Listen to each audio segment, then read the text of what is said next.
Welcome back. The economic uncertainty created by new and rapidly changing U.S. tariffs has caused traditional safe haven assets like Treasury bonds and the U.S. dollar to tumble along with stock markets.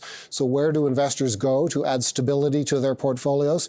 Our next guest has plenty to say on that. He's Andrew Szczurowski, portfolio manager at Morgan Stanley Investment Management. He joins us now from Boston. Andrew, thanks a lot for joining us. I've read some of your thoughts on this.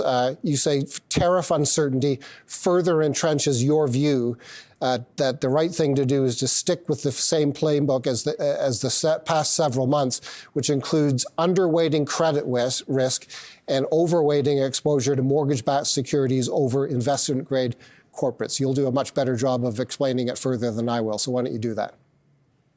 Yeah, no, thanks for having me, first of all. Look, there's a lot of uncertainty out there, and I think until we get a little more clarity on the trade front, I think you don't want to be over your skis taking credit risk. Obviously, we've seen spreads back up, and some would think, like, well, that's a great time. We've seen high yield spreads back up 150 basis points. You've seen IG credit spreads widen. You've seen mortgage-backed security spreads widen as well. But I think we're at a kind of on the kind of tipping point here. And there's no telling which way this economy goes. My own view is that the economy is going to continue to deteriorate from here, which means we have this price in a higher probability of a recession, which means that spreads should be wider given the current environment. And again, we don't have any clarity on the trade front. The 90-day pause on tariffs, I think, actually creates even more uncertainty and just dragged this out. And I think if you had just a set tariff rate that was kind of set it and forget it back on Liberation Day, then businesses can operate with that. What businesses can operate with is this kind of tariff on, tariff off policy that hurts business confidence, which ends up kind of eroding their ability and desire to hire employees, which then hurts consumer confidence that they're not going to be getting pay raises and are they going to keep their job? And it has this trickle down effect through the economy. And I think that's something that it's a very delicate balance. And it's something that I think that we're kind of flirting with right on the edge here of kind of growth going if you went back a couple months, we were talking about growth on the U.S. 2.5%, 3%. Now we're looking at negative Q1 GDP. And I think that's something that's going to start being talked about more and more over the coming weeks. So your favorite sector in the bond market right now remains mortgage-backed securities in both agency and non-agency form. Explain that to us.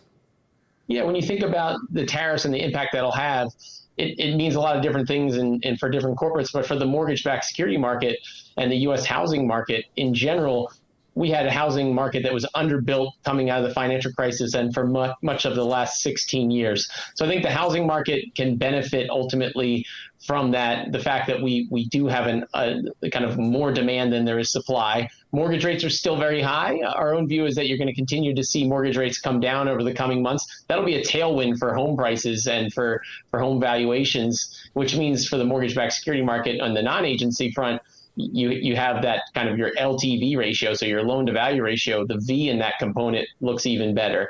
And then on the agency side, there's a lot of uncertainty. This is kind of one of our favorite places to hide out right now. Why? Well, because you can get a 6% yield in a government agency bond right now versus investing in the Treasury market. We think that's an attractive place to just kind of park your cash while we wait for some of this kind of dust to settle. And we wait for those kind of tariffs and uncertainty to settle. So I think that's the reason why we like it is, one, because it's a great carry product. I think people should be looking to kind of move out of cash, but not go out to the long end of the yield curve. I think you want to take some duration here, but you want to be careful about where you're taking that duration. I think you want to take your interest rate risk on the parts of the curve that are controlled by the Fed. And that's the kind of 0 to 5 year points. That's going to move with the U.S. economic growth.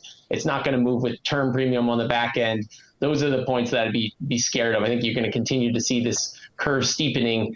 And that's something that, again, there's a lack of confidence in the Treasury market right now, but I think that's mostly at the back end of the curve. The front end will eventually move with U.S. growth. You make a reference to the dust settling eventually. When, in your mind, would be the right time for fixed income investors to take on credit risk?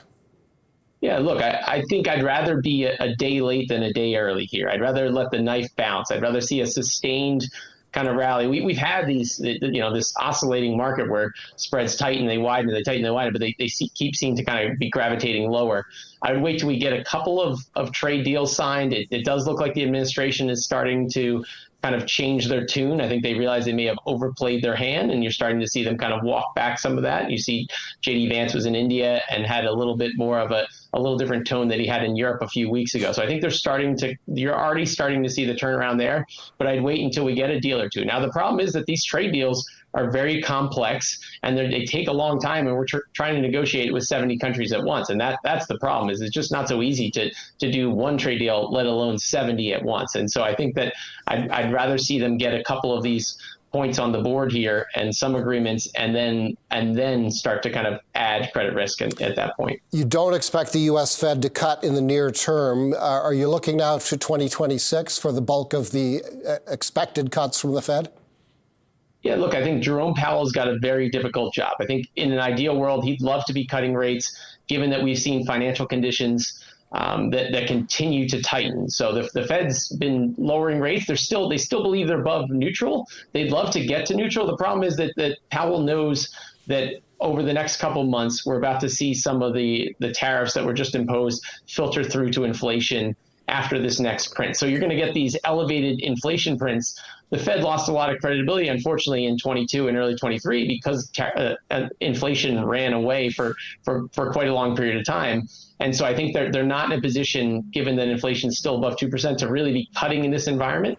I think they're going to need to see a couple of weak employment reports in a row. It's not just going to take one. I do think those will be coming, though, in the back half of the year. So that's when I expect the Fed to begin cutting rates again, not in the May meeting or not in the June meeting, but look for kind of Q3 end of Q3 or so for them to begin cutting. But they also don't have to do it at 25 basis points clips if we start getting zero or negative job prints at that point. So, and then I think when you look out to 2026, that's when I think the Fed will be even lower than the market's expecting. I mean, it was just a couple of months ago where people were talking about where neutral is. Was it 4%? Was it 350?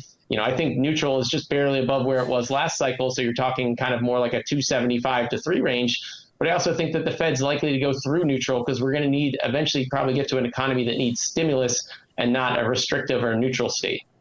Andrew, thank you so much for joining us today and for this conversation. Andrew Szczurowski is portfolio manager at Morgan Stanley Investment Management and joined us from Boston.